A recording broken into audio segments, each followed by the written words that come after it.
আমাদের কলকাতা এটা ব্রিজ কত সুন্দর দেখো বন্ধুরা, এত সুন্দর করেছে কলকাতা,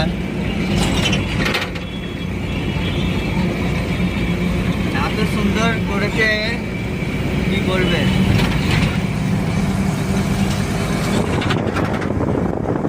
কত সুন্দর নাচারা,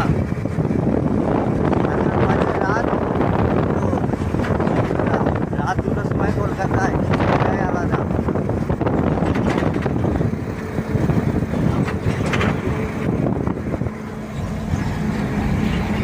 এখন বাজে রাত দুটো, তো আমরা এসেছি ঘুরতে এই জায়গায়। তো বন্ধুরা আশা করি যারা যারা দেখছো কলকাতা, ঠিক আছে, তারা আসো একবার ঘুরতে, এত সুন্দর শহর।